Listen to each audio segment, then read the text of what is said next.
السلام علیکم۔ آج ہم بات کریں گے نکاح اور اس میں موجود 26 کالمز۔ نکاح ایک سماجی معاہدہ ہے جو فریقین کے درمیان ایجاب و قبول کے عمل سے مکمل ہو جاتا ہے۔ نکاح نامہ ایک قانونی دستاویز ہے، اس کے ذریعے حقوق و فرائض کا تعین ہوتا ہے۔ اکثر لوگ نکاح نامہ کی اہمیت سے واقف نہیں ہیں، اس لیے ضروری ہے کہ نکاح نامے کی ضرورت کا احساس دلایا جائے، کیونکہ عورت کو مذہب اور قانون نے اپنے مستقبل کے بارے میں حق کے تحفظات کو یقینی بنانے کی اجازت دے رکھی ہے۔ وہ نکاح نامہ کے کالم صحیح کرنے سے ہی ممکن ہے، اس لیے نکاح نامہ کے کالم انتہائی احتیاط سے پر کرنے کی ضرورت ہے۔ عام معلومات کالم 1 تا 12۔ ان کالموں میں دلہا دلہن کا نام، بلدیت، ضلع، عمر، یونین کونسل، فریقین کی طرف سے وکیل، گواہ، شادی کی تاریخ اور یہ کہ دلہن کنواری بیوہ متعلقہ ہے درج کرنا ہوتا ہے۔ اب آ جاتا ہے حق مہر۔ حق مہر ہوتا ہے کالم نمبر 13 تا 16۔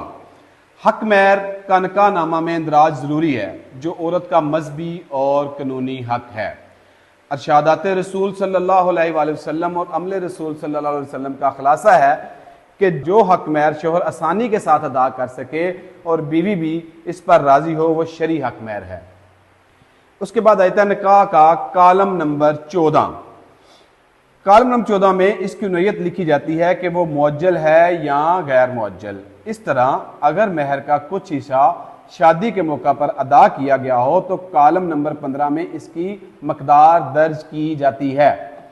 اگر حق مہر کے عوض کوئی جائیداد وغیرہ دی گئی ہو تو کالم نمبر 16 میں اس کی مکمل تفصیل، اس کے آگے اور پیچھے کیا ہے اور اس وقت اس کی قیمت کیا ہے درج کی جاتی ہے، تاکہ بعد میں دھوکہ نہ ہو۔ آ جاتا ہے حق مہر کی اقسام۔ حق مہر کی 2 اقسام ہوتی ہیں، ایک معجل اور غیر معجل۔ جو غیر معجل ہوتی ہے اس میں یہ ہوتا ہے کہ اس میں کچھ حصے کی ادائیگی مستقبل میں کسی خاص مدت کے بعد دیا جانا طے پائے تو اس کو حق مہر غیر معجل کہتے ہیں۔ ایک ہوتا ہے حق مہر معجل۔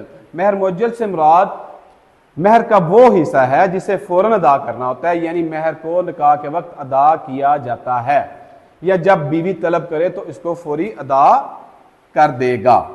اب آ جاتا ہے خاص شرائط، جو کہ کالم نمبر 17 میں لکھی ہوتی ہیں۔ کالم نمبر 17 خاص شرائط سے متعلق ہے، جس کی خاص اہمیت ہے۔ اس میں ناچاکی کی صورت میں نان و نفقہ کس طرح ادا ہوگا، اور رہائش کے بارے میں بھی لکھا جا سکتا ہے کہ شادی کے بعد دیہات میں رہائش ہوگی یا شہر میں، اور شادی کے بعد تعلیم یا ملازمت جاری رکھنے کی اجازت ہوگی یا نہیں۔ یہ سب کچھ اس میں درج کیا جاتا ہے۔ اس شق میں جہیز کی تفصیل بھی درج کی جا سکتی ہے۔ اب آ جاتا ہے طلاق تفویض۔ یہ ہوتا ہے کالم نمبر 18۔ کالم نمبر 18 میں اس شق میں عورت مرد سے طلاق کا حق مانگ سکتی ہے، اور اگر شوہر نے بیوی کو طلاق کا حق دے دیا ہو اور اس بارے میں کوئی شرائط مقرر کی ہیں تو وہ بھی اس خانہ میں درج کی جائیں گی، اور عورت جب چاہے مقررہ شرائط کو پوری کر کے اس حق کو استعمال کرتے ہوئے اپنے آپ کو شوہر کی زوجیت سے آزاد کر سکتی ہے۔ عورت کو اس کا نوٹس چیئرمین ثالثی کونسل کو دینا ضروری ہے کہ اس نے طلاق تفویض کا حق استعمال کیا ہے۔ اب آ جاتا ہے شوہر کے حق طلاق پر پابندی، وہ ہوتا ہے کالم نمبر 19۔ اس کالم میں شوہر کے حق کے طلاق پر شرائط مقرر کی جاتی ہیں، مثلا حق مہر کی فوری ادائیگی اور بچوں کی حفاظت کی ذمہ داری ماں کی ہوگی وغیرہ۔ یہ بھی یاد رہے کہ عدالت اس کالم کی شرائط کو اسلامی احکامات کے منافی مانتی ہے۔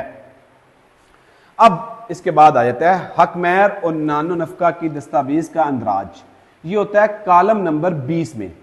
اگر شادی کے موقع پر حق مہر اور نان و نفقہ کے بارے میں کوئی دستاویز تیار کی گئی ہو تو اس کا اندراج کالم نمبر 20 میں کیا جاتا ہے۔ اب ہم بات کرتے ہیں دوسری شادی کے لیے اجازت نامہ۔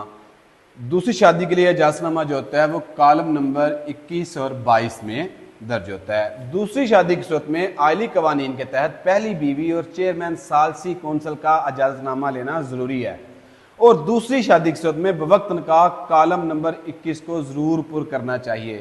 اس میں دوسری شادی کی اجازت ملنے کی تاریخ درج کرنی ہوتی ہے۔ اس کے بعد نکاح نامہ کو نکاح رجسٹرار مکمل کر کے یونین کونسل میں رجسٹر کرواتا ہے۔